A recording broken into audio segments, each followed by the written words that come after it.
Hello students, हम लोग accountancy में अपना चैप्टर नंबर 8 जो था कंसाइनमेंट वो चल रहा था। इसके हमने क्वेश्चन नंबर जो थे 6 तक कंप्लीट कर लिए थे। क्वेश्चन नंबर 7 जो है वो अपना बीजक मूल्य पर करना है, उस क्वेश्चन को वो हम बाद में करेंगे। क्वेश्चन नंबर 8 में चलते हैं। पहले हम वो सारे क्वेश्चन कर रहे हैं जो कॉस्ट मेथड के हैं।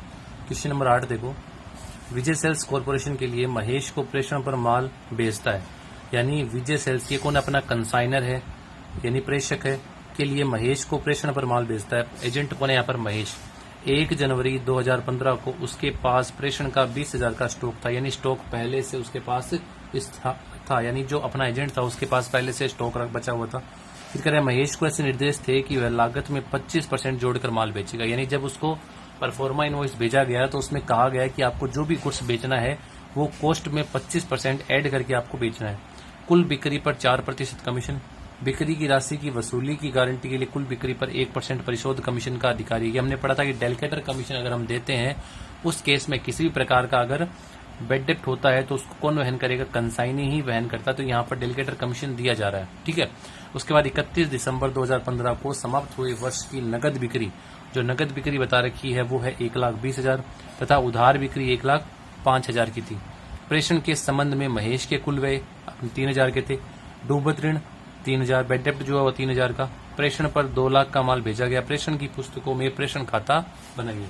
आपको केवल इसमें कंसाइनमेंट अकाउंट पूछा गया है कि कंसाइनमेंट अकाउंट हमको बनाना है, तो हम कंसाइनमेंट अकाउंट बना रहे हैं। तो ये जो फॉर्मेट हमने बना रखा है सबसे पहले कि कंसाइनमेंट अकाउंट का फॉर्मेट कैसा होगा वो हमने बना रखा है कि ये हमारा कंसाइनमेंट अकाउंट का फॉर्मेट है, ठीक है। अब इसमें हमें क्वेश्चन को सोल्व करना है। तो सबसे पहले जब हमने क्वेश्चन को पढ़ा था तो उसमें हमें बता रखा है कि अगले के पास पहले से स्टॉक कितना है। 1 जनवरी 2015 को उसके पास 2 जो बता रखा है प्रेषण, उसके पास प्रेषण का 20,000 का स्टॉक था। यानी जो महेश अपना एजेंट है उसके पास 20,000 रुपए का स्टॉक जो था वो पहले से रखा हुआ है। कब रखा हुआ है?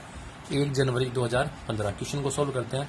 सबसे पहले जो है हम इसमें लिखेंगे कि अपना जो स्टॉक है, ठीक है, वो पहले से अगले के पास पार्टी के पास है, एजेंट के पास है। तो सबसे पहले वो लिखते हैं। तो यहाँ पर हम लिखेंगे 2, सबसे पहले डेट लिखें 2015। डेट जो हमें बता रखी है जनवरी 1, ये हमने लिखा। सबसे पहले गुड्स अगले के पास है तो कहेंगे 2 स्टॉक ऑन कंसाइनमेंट, यानी अगले के पास स्टॉक पहले से था तो स्टॉक ऑन कंसाइनमेंट हम लिख सकते हैं ओपनिंग स्टॉक, यानी अगले के पास पहले से स्टॉक बचा हुआ कितना है? 20,000 रुपये का। फिर उसके बाद हमने जब सबसे लास्ट में पढ़ा था नीचे नीचे हमें दे रखा था कि प्रेषण पर माल भेजा गया। ये रहा, प्रेषण पर कितने रुपए का माल भेजा गया? 2 लाख का। गुड्स बेचने की एंट्री करते हैं consignment account DR to goods sent on consignment. तो इसमें लिखेंगे डेट हमें नहीं बता रही कौन सी डेट को भेजा है, तो हम एंट्री करेंगे direct to goods sent on consignment, कि कंसाइनमेंट पे गुड्स भेजा गया कितने का? 2 लाख रुपए का। ये हमने रिकॉर्ड कर दिया, 2 लाख का गुड्स हमने भेजा है। प्रेषक का कोई खर्चा लगाई। जब हमने क्वेश्चन को पढ़ा था तो कहीं भी हमें प्रेषक के खर्चे नहीं बता रखे कि प्रेषक का खर्चा लगा है। तो जब गुड्स अगले की पार्टी के पास पहुंच गया तो प्रेषणी के खर्चे हमें बता रखा है कि महेश ने खर्चे किए थे कितने की। जब हमने क्वेश्चन को पढ़ा था तो उसमें बता रखा है प्रेषण के संबंध में महेश के कुल व्यय कितने? 3,000। प्रेषक खर्चा करता है तब लिखते हैं 2 कैश। प्रेषणी करता है तो प्रेषणी का नाम आएगा 2 महेश अकाउंट ब्रैकेट में एक्सपेंसेज। ये 3,000 रुपए का खर्चा अगली पार्टी का यानी जो एजेंट है उसका किया हुआ है।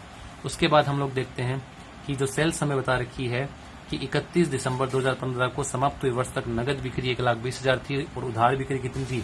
उधार बिक्री जो हमें बता रखी है वो 1,05,000 की थी। सेल्स हमें बता रखी है 1,20,000 और 1,05,000 2015 दिसंबर 31 को। तो सर सेल्स नोट कर देंगे 2015 दिसंबर 31। सेल्स कौन कर रहा है? एजेंट कर रहा है, तो एजेंट का नाम आएगा बाई महेश अकाउंट ब्रैकेट में सेल्स। सेल्स 2 है, कैश सेल और क्रेडिट सेल्स। दोनों को ऐड करके लिखेंगे कि हमारी कैश सेल्स कितनी है और हमारी क्रेडिट सेल कितनी है। तो कैश सेल की मेरे केस में मेरे को बता रखा है कि आपकी कैश सेल कितनी है। कैश सेल नगद बिक्री जो बता रखी है 1,20,000, 1,20,000 और जो उधार बिक्री है वो कितनी है? 5,000 की आपकी उधार बिक्री है। टोटल कितना आ गया? टोटल हमारी सेल्स हो गई 2,25,000। मोमबाटी कितनी? 2,25,000। ये हमारी सेल्स हो चुकी है। अब इसके बाद देखो आगे हमें कमीशन के बारे में बता रखा है कि कुल बिक्री पर उसको 4% कमीशन देना है तथा बिक्री की राशि की वसूली की गारंटी के लिए 1% डेलीगेटर कमीशन है। तो कमीशन यहाँ पर 2 है। सबसे पहले तो कमीशन नोट कर दे कि प्रेषक द्वारा प्रेषणी को कमीशन दिया जाता खर्चा है। कहाँ रिकॉर्ड होगा? डेबिट में। किसको मिल रहा है? महेश को मिल रहा है। टू महेश अकाउंट ब्रैकेट में कमीशन। ठीक है, कमीशन निकालेंगे, इसके लिए हम बनाना पड़ेगा वर्किंग नोट नंबर फर्स्ट कि आप लोग कमीशन की किस तरीके से कैलकुलेशन करोगे, कमीशन किस तरीके से हमें निकालना है। तो कमीशन जब हम निकालेंगे तो इसमें देखो कमीशन निकालने के लिए हम लोग बना रहे हैं working note number first. Working note number first, calculation of consigning commission. हम लोग कंसाइनी का कमीशन निकाल रहे हैं। ठीक है, तो कंसाइनी का जब हमें कमीशन निकालना है तो 2 कमीशन आपको बता रखे हैं, एक है जनरल कमीशन और दूसरा है अपना परिशोध या डेलीगेटर कमीशन। तो फर्स्ट नंबर पे हम लोग लिखेंगे कि पहला कमीशन अपना कौन सा है। तो पहला कमीशन जो मेरे को बता रखा है वो है general commission. General commission, general commission जो बता रखा है वो किस पर है? वो आपका टोटल सेल्स पे बता रखा है। टोटल सेल्स का कितना है? जनरल कमीशन के केस में आपको कह रहा है कि कुल बिक्री का 4% कमीशन है। तो यहाँ पर मेरे को टोटल सेल्स का 4% देना है। तो मेरी टोटल सेल्स कितनी है वो मेरे को पता होना चाहिए। इसका हम 4% क्या देंगे? जनरल कमीशन देंगे। जो हमने देखा कि हमारी टोटल सेल्स कितनी है, 1,20,000 और 1,05,000 कितनी? 2,25,000। तो 2,25,000 का हम लोग कितना देंगे? 4% कमीशन देने वाले हैं।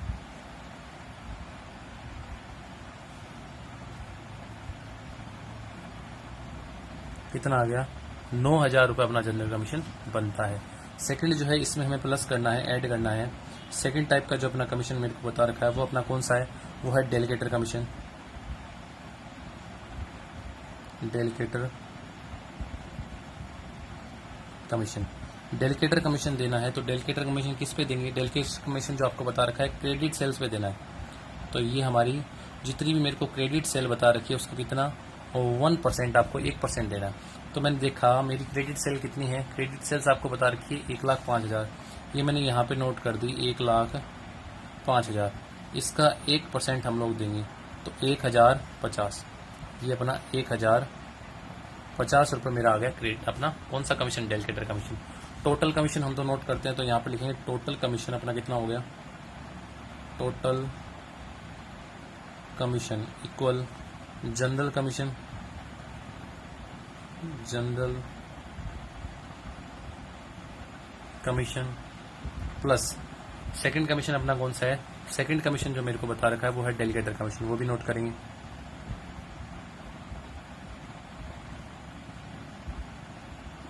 Delegator commission. अब इसमें देखो कि हमारा जनरल कमीशन हो चुका है, डेलीगेटर कमीशन। जनरल कमीशन मेरा कितना है? 9,000 रुपये। तो ये 9,000 रुपये मेरा जनरल कमीशन। डेलीगेटर कमीशन में कितना है? 1,050 रुपये। ये मेरा जनरल का अपना डेलीगेटर कमीशन। टोटल कितना हो गया? 10,050। ये जो है मेरा टोटल जो कमीशन हो गया वो 10,050 रुपये। 2 मिनट अपना इसमें कहाँ अपन से जो बता रखा है 4% जो है अपना कुल बिक्री पर और कुल बिक्री का 1%। सो जनरल कमीशन जो मेरे को बता रखा है 2 मिनट रुकना भी। क्रेडिट सेल्स हमने गलत पढ़ लिया। क्रेडिट सेल्स है वो टोटल सेल्स पे बता रखा है, क्रेडिट पे नहीं है, टोटल सेल्स पे। ये पढ़ने में गलती होगी, आपको टोटल सेल्स पे ही पैड करना है। टोटल सेल्स पे, टोटल सेल्स मेरी कितनी है? 2,25,000 रुपये है। इसी पे आपको देना है 2,25,000 रुपये। कितना आएगा? 2,050 रुपये आपका आएगा। 2,250 आएगा। 2,250। पढ़ने में थोड़ी गलती हो गई। ये जो हमें बता रखा है कि आपका जो परिशोध कमीशन है वो किस पर देना है? वो आपको टोटल सेल्स पर ही देना है। तो टोटल सेल्स मेरी कितनी है? यहाँ पर 2,25,000, उसी पर आपको 1% देना है। 2,250। अब इसमें ऐड कर देंगे 2,250 तो अपना आएगा 11,250 रुपये। ये जो कमीशन है वो अपना है कमीशन। यहाँ पर हम इसमें नोट कर देंगे 11,250 रुपये। ये आ चुका है। अब हमें क्या निकालना है? अब हमें इसमें निकालना है कि आपका अनसोल्ड स्टॉक कितना होगा। अनसोल्ड स्टॉक का हम देखें तो इस डेट को हम लोग अनसोल्ड स्टॉक लिखें। अनसोल्ड स्टॉक को हम लोग देखते हैं कि अपना अनसोल्ड स्टॉक कितना होगा। जब हमने क्वेश्चन को पढ़ा था कि हमें जो बता रखा कि आपने 20,000 रुपए का तो माल एक अगले के पास पहले था, 2 लाख रुपए का माल आपने और भेज दिया। हमने टोटल गुड्स कितना भेज दिया? 2,20,000। यूनिट मैं यहाँ पे नहीं बता रखी है कि कितनी यूनिट है, लेकिन हम एक बात कही थी कि आप जो गुड्स बेचते हो कॉस्ट में 25% ऐड करके आपको बेचना है। तो यहाँ पर अनसोल्ड कैसे निकाले कि अपना अनसोल्ड कितना होगा? तो यहाँ पर हम लोग निकाल सकते हैं जो हमें प्रॉफिट की रेट देगी उसके हिसाब से। तो हम उसके हिसाब से देखें तो हमें सेल्स बता रखी है, हमें ये पता है कि इसमें से अगर मैं प्रॉफिट अलग कर दूंगा तो मेरे को क्या पता लग जाएगा कि अपनी कॉस्ट कितनी, यानी कितने रुपए लागत का माल हमने बेचा है। और फिर हम इससे देख लेंगे, अगर डिफरेंस आएगा तो अपना अनसोल्ड स्टॉक निकल के आने वाला है। तो सबसे पहले हम लोग देखते हैं अपना अनसोल्ड स्टॉक हमें निकालना है। तो यहाँ पर हम लिख देंगे by unsold stock, working note number second, कि अनसोल्ड स्टॉक हमें निकालना है। अब अनसोल्ड स्टॉक के लिए वर्किंग नोट बनाते हैं। Working note number second, calculation of unsold stock.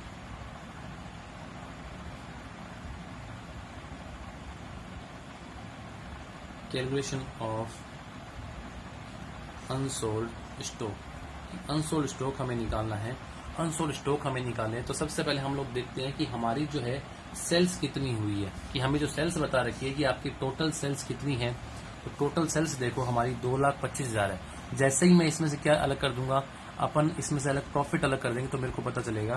तो यहाँ पर देखो सबसे पहले यहाँ पर इस साइड में पहले लिखते हैं टोटल कॉस्ट ऑफ गुड्स कंसाइंड। कितना गुड्स, सबसे पहले तो बात कर ले कंसाइनमेंट से रिलेटेड है। 20,000 का पहले से था और 2 लाख का हमने भेजा, यानी अगली पार्टी के पास जो एजेंट है उसके पास कितने रुपए लागत का है? 2,20,000 रुपए लागत का माल है। अब हम देखते हैं कि उसने कितना बेच दिया। तो यहाँ पर हम लोग देखते हैं गुड्स सेल्स बाय महेश, कि महेश ने कितना गुड्स बेच दिया। तो महेश ने जो बता रखा है 2,25,000 रुपए का गुड्स बेच दिया। ये हमें कौन सी प्राइस बता रखी है? हमें इनवॉइस प्राइस बता रखी है। इसमें से मैं जैसे ही अपना प्रॉफिट अलग कर दूंगा तो मेरे को पता लग जाएगा इसकी कॉस्ट प्राइस कितनी है जो गुड्स मैंने सेल किया है। तो लेस करता हूं profit as the rate of. अब थोड़ा सा ध्यान रखना, आपको जो रेट बता रखी है क्वेश्चन में वो है लागत की 25%। मैंने बताया था प्रॉफिट की रेट कॉस्ट पर अलग होती है, सेल्स पर अलग होती है। तो लागत की 25% सेल्स की कितनी होगी? ये तरीका बार बार जो मैंने बता दिया है कि आप लेफ्ट हैंड की तरफ कॉस्ट लिखो, राइट हैंड की तरफ सेल्स लिखो। लागत की 25%, 25/100 यानी 1/4, और इसमें हर में एक जोड़ते हैं कितना आएगा? 1/5, यानी आपकी जो रेट आने वाली है सेल्स की वो कितनी आएगी? 20%। यानी सेल्स में कितना प्रॉफिट इंक्लूड है? 20%, 1/5। तो profit as the rate of 20% on sales. Sales में कितना प्रॉफिट इंक्लूड है? 20%। तो जैसे ही मैं 2,25,000 में इसका 20% अगर मैं निकालूंगा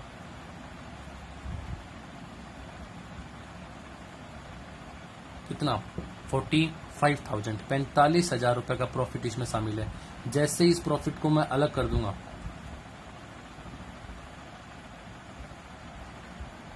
अपने पास क्या आ गया? जो गुड्स मैंने सेल किया है, कॉस्ट ऑफ गुड्स सोल्ड, जो आपने गुड्स बेचा है, कॉस्ट ऑफ गुड्स सोल्ड, जो एजेंट ने गुड्स बेचा है उसकी कॉस्ट कितनी है? 1,80,000। मैंने टोटल गुड्स कितना भेजा है? 2,20,000 का। उसमें से सेल कितना हो चुका है? सेल हो चुका है आपका 1,80,000। यानी इस 2,20,000 में से सेल कितना हो चुका है? 2,20,000 में से 1,80,000 का मैंने सेल कर दिया। तो मेरा जो अनसोल्ड स्टॉक है वो कितना आ गया? 40,000 रुपए का मेरा क्या आ गया? अनसोल्ड स्टॉक निकल के आ गया। 40,000 का मेरा जो स्टॉक है वो मेरा क्या होगा? Unsold stock. ये आपका अनसोल्ड स्टॉक निकल के आ गया कि कितना होगा अनसोल्ड स्टॉक? 40,000 रुपए आपका अनसोल्ड स्टॉक आने वाला है। तो 40,000 मेरा अनसोल्ड स्टॉक आ चुका है। अब इसमें देखिएगा कि 40,000 जब आपका अनसोल्ड स्टॉक आ गया है तो इसमें हम लोग देखते हैं कि जो खर्चा हमें बता रखा मैं इसका, अब कईयों के डाउट आएगा कि ये खर्चा हम ऐड करें नहीं करें, तो यहाँ पर नहीं डिफाइन कर रखा। ये आपका रिकरिंग है, नॉन रिकरिंग है, तो हम इसको रिकरिंग एक्सपेंसेस ही मान रहे हैं कि सेल से रिलेटेड है, तो हम इसको शामिल नहीं कर रहे। तो यहाँ पर हम लोग अपना अनसोल्ड स्टॉक लिख देंगे कितना? 40,000 रुपए। ये अपना अनसोल्ड स्टॉक आ चुका है। ठीक है, सारा क्वेश्चन कंप्लीट हो चुका है। हमने कमीशन लिख दिया, अनसोल्ड स्टॉक निकाल लिया, सेल्स लिख दी, गुड्स सेंट ऑन कंसाइनमेंट लिख दिया। अब हमें निकालना है कि आपको प्रॉफिट हुआ या इस क्वेश्चन में लॉस हुआ है। हम लोग सीआर साइड का टोटल करेंगे कि सीआर साइड का मेरा टोटल कितना आ रहा है। तो सीआर साइड का मैं टोटल देखता हूँ 2,65,000 रुपए, ये आपके CR साइड का टोटल आ गया 2,65,000 रुपए। ये मैं डेबिट में लेके आऊंगा, क्रेडिट का टोटल डेबिट में लाएंगे तो डेबिट का कितना आ रहा है 2,65,000 मैंने यहाँ पे लिख दिया। अब आपको क्या करना है, ये सारे जो है एक्सपेंसेस जो है इनको लेस कर देंगे, तब पता चलेगा मेरे को प्रॉफिट कितना होना है। यहाँ पर लिख देंगे P&L अकाउंट ब्रैकेट में बैलेंसिंग फिगर। इसका हम लोग टोटल देखते हैं 2,20,000 और ये अपना 2,23,000 देखते हैं 2,23,000 और ये अपने 11,250 टोटल हम लोग देखें 2,34,250 रुपए। इसमें से लेस कर देंगे 2,65,000 में से 2,34,250 रुपए, तब मेरे को पता चलेगा कि प्रॉफिट होगा या लॉस होगा।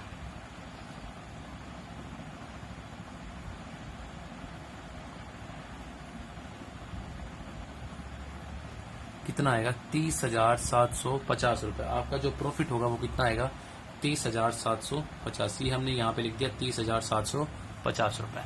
तो ये जो है अपना क्वेश्चन कंप्लीट हो चुका है। हमें यहाँ पर केवल कंसाइनमेंट अकाउंट ही पूछ रहा था प्रेषक के यहाँ, तो in the books of Vijay sales corporation हमने बना दिया। एक बार दोबारा फटाफट देख लो, हमने गुड्स अगले के पास पहले से था, यानी कंसाइनमेंट से रिलेटेड गुड्स पहले से अगले के पास था, एजेंट के पास, तो to stock on consignment opening stock भेज दिया, गुड्स हमने और भेज दिया। तो goods and on consignment 2 lakh रुपए। महेश एजेंट के खर्चे लगते हैं तो हम अगली पार्टी एजेंट का नाम लिखते हैं, खुद अगर खर्चे करते हैं तो टू कैश लिखेंगे, नाम लिख दिया।